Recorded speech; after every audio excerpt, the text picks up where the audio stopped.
سجن صيدنايا. زنازين مخفية تحت الأرض.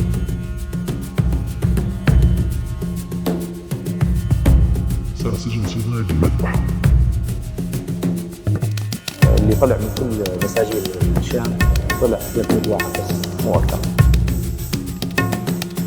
هذا الشعب ميت، حرام.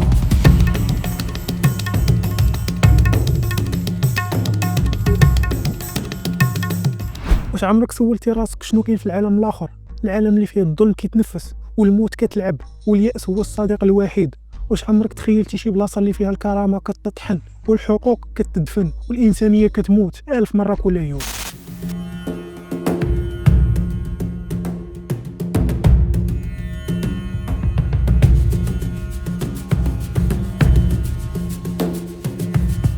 هاد البلاصه ماشي اسطوره وماشي خيال علمي، كانت حقيقه مره عاشوا الاف الناس كل يوم. سميتها سجن صيدنايا، المسلخ البشري كما وصفها منظمات حقوق الانسان.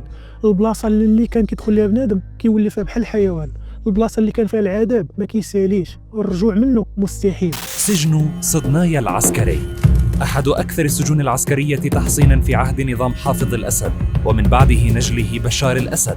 اليوم غادي نهضروا على واحد من أسوأ السجون اللي عرفها التاريخ، غادي نكشفوا أسرار وغادي نسمعوا شهادات ديال الناس وغادي نشوفوا الظلم بعينينا، غادي نحكيو قصص ديال الناس عايشين وميتين، قصص كتقطع في القلب وكتخليك تسول راسك كيفاش هاد الشيء وقع وكيفاش العالم كان ساكت. في الحقيقة يوجد مئات المفقودين. الأهالي لا يستطيعون التفكير أن أبنائهم لحد هذه اللحظة بعد فتح السجون أنهم غير موجودين. باش نفهموا على صيدنايا ولات هي العذاب ديال الأرض، خاصنا نرجعوا شويه اللور. في الثمانينات حافظ الأسد بنى هاد السجن باش يكون معتقل للمعارضين وباش يسكت اي واحد كيرفع راسو ضده، ولكن ملي جا بشار الأسد الحكم تحولت السجن المعتقل السياسي للماكينه ديال القتل والتعذيب المنظم. أكثر من 30,000 معتقل إما أعدموا أو ماتوا نتيجة التعذيب أو نقص الرعاية الطبية أو الجوع. في صيدنايا الحق والعدل ما كاينش عندهم معنى، اي واحد كيكفيه النظام ولا عبر على الرأي ديالو ولا غير شاف فيه شي نظره ما عجباتوش كيتخطف من دارو، من خدمته، من وسط عائلته، وكيتلاح واحد العالم اخر، عالم كيعرف غير العذاب. أصبح سجن صيدنايا الوجهة النهائية لمعارضي السلطة السلميين وأيضاً لأفراد عسكريين اشتبه في أنهم عارضوا النظام.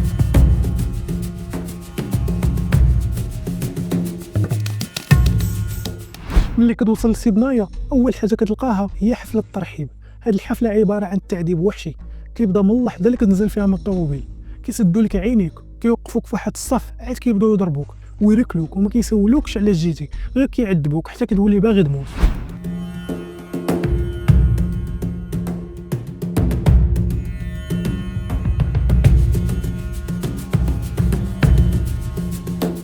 داخل الحبس الوضع خير من داكشي اللي كتخيل، البيوت مضيقه ومزاحمه بالمعتقلين والريحه خانزه والحراره ما كتستحملش والماكله والشراب بحال السم، الخبز يابس كيكون فيه الدود والماء مسخ، وبعض المرات كيوصلوا لدرجات كيشربوا حتى البول ديال الحراس غير باش يبقاو عايشين. الجوع والعطش كيقتلوا قبل التعذيب. بين عامي 2011 و2018 أكثر من 30,000 معتقل قتلوا في سجن صيدنايا بين من أعدم ومن قضى تحت التعذيب أو الجوع أو الإهمال الطبي. التعذيب في صيدنايا ماشي تعذيب عادي، هذاك وحشيه حقيقيه. كيعلقوا المعتقلين وكيعذبوهم بالضوء وكيضربوهم حتى كيسيل الدم وكيحيدوا لهم الضفار ديالهم، وكيوصل بعض المرات داكشي حتى للاغتصاب. ما كيرحموا حتى شي واحد، رجال نساء أطفال كل شيء كيتعذب بنفس الطريقة وبنفس القسوة. أنا سجين سابق في سجن صيدنايا، عاصرت وقائع أحداث سجن صيدنايا التي حصلت مع النظام ومع السجناء. هذه التسجيلات نادرة وتعرض لأول مرة، وهي تنقل شيئا من الأجواء التي عاشها السجناء في ذلك الوقت. ولكن أخطر حاجة كانت كتوقع هي الإعدامات السرية اللي كانت كتوقع كل ليلة في الظلام. الحراس كانوا كيجيو كيبداو يعيطوا على جماعة ديال المعتقلين، كيسدوا لهم عينيهم وكيركبوهم في الكاميوات وكياخذوهم لواحد البلاصة مجهولة في الصباح كيلقاو غير حوايجهم مرميه في الساحه، والجثث ديالهم كيدفنوها في مقابر جماعيه ولا كيحرقوها باش ما يبقاش لها شي اثار. في شهادته أمام محكمة كوبلينز الألمانية، كشف حفار القبور السوري عن دفنه لآلاف الجثث أسبوعيا، حيث تحفر حفر بعمق يصل إلى 6 أمتار لدفنها. أحيانا كانت الجثث تحمل أرقاما أو رموزا بدلا من الأسماء، بما يزيد من صعوبة التعرف على الضحايا. هاد الشيء هو اللي كان كيوقع في سيدنايا، ماشي تعذيب عادي، راه إبادة جماعية، جريمة ضد الإنسانية. كتشوف الموت قدام عينيك كل دقيقة، كل ساعة، كل يوم، كتولي باغي تموت غير باش تهرب من هاد العذاب.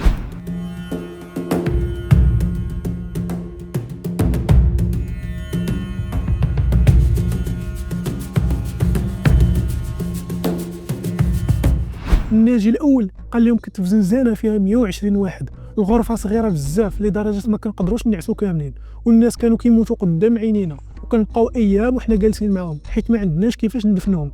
قال لهم كنا عايشين في وسط الموت وفي وسط الجثث. الناجي الثاني قال لهم عذبوني بزاف وعلقوني من رجلي وصعقوني بالضو حتى وليت ما كنحس بوالو. قال لهم كنت كنتمنى الموت حيت الموت كان سهل ليا من هذا العذاب. قال لهم كنت كنطلب من الله ياخذني غير باش نتهنى من هادشي. الناجيه الثالثه قالت لهم شفت بزاف ديال الحوايج في سيدنايا، حوايج ما يمكنش تتخيلها، حوايج كتخليك تفقد الايمان بالانسانيه. قالت لهم الشيء اللي ما يمكنش تنساه هو الصوت ديال الناس اللي كانوا كيتعذبوا بالليل. قالت لهم كنت كنبقى نصلي وندعي غير باش ما نسمعش الصوت ديالهم. قالت لهم كنا كنحسوا بحال حنا في شي عالم اخر، عالم ما فيش الرحمه وما فيش الانسانيه. هاد الشهادات اللي سمعتوها غير جزء صغير من الحقيقه المره، راه الالاف ديال الناس دازوا من هاد العذاب وبزاف منهم ما رجعوش. هاد الناس اللي نجاو عاشوا معاناة ما يمكنش يتحملها شي إنسان، ولكن مازال متشبتين بالأمل في قلوبهم. التجربة القاسية تبدأ بنقل المعتقلين عموما إلى هذا السجن بعد قضائهم أشهرا بل وحتى سنوات رهن الاحتجاز في أماكن أخرى. عمليات نقل السجناء تحدث في الغالب عقب محاكمات أمام محكمة عسكرية سرية، والبعض منهم يصلون إلى هذا السجن بدون معرفتهم طبيعة التهم الموجهة إليهم أو إلى متى سيحتجزون في هذا السجن. اليوم بعد سنوات ديال التقارير والشهادات، وبعد ما سيطرت فصائل المعارضة على الحبس، تبدلات الأوضاع في حبس سيدنايا وما بقاوش فيه المعتقلين. ولكن هادشي راه ما كيعنيش بلا الظلم تسالى ولا الجرائم تنسات. العدالة مازال ما كايناش، والمجرمين باقي ما تحاسبوش، والأرواح اللي تزحقات باقي ما خداوش حقهم. حبس سيدنايا كان وباقي رمز للطغيان والقمع، وكيدل على أن الإنسانية تقدر تغرق في الظلام إلا ما وقفناش في وجه الظلم. التاريخ راه ما كينساش، والعداله ما كتموتش حتى الا تعطلات. دابا السؤال ليك، شنو غدير بهاد القصه؟ غادي تخليها غير ذكرى ولا غادي تكون الصوت ديال الناس اللي ما عندهم صوت؟